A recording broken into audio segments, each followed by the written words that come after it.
Heartbreak in League City after a U.S. Customs and Border Patrol agent is charged with murdering his wife on Thanksgiving night. We sent Larry Seaward to the neighborhood. He joins us now with the very latest. Larry?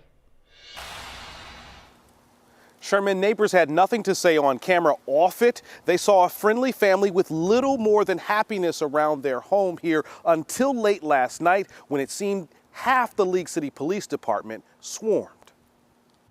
Dudley Bernard gave up in his front yard. No struggle, police just heard screams. Behind this door, officers saw Bernard's wife Chantel dead, shot several times Thanksgiving night, with family, including the couple's 2 young sons, home too. Investigators told us trouble started after a disturbance. Dudley walked out back, came back with a handgun. Moments later, police say he shot his wife. The couple both worked for U.S. Customs and Border Protection. Chantel was 42 and a supervising officer who spent her entire career in Houston. She served 9 years, and in a statement, a spokesman told KHOU 11 News, no words can express the sense of loss Supervisory Customs and Border Protection Officer Bernard's death brings to her colleagues and friends at CBP. Her husband is an agricultural specialist there. His bosses now are helping police figure out what's next.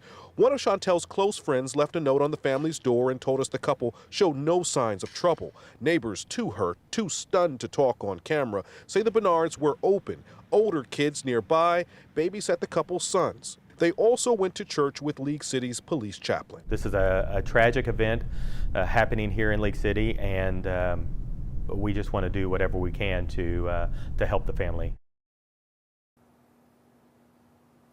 Dudley Bernard is facing 1 charge of murder. He did not bond out and is still in the Galveston County Jail. Sherman?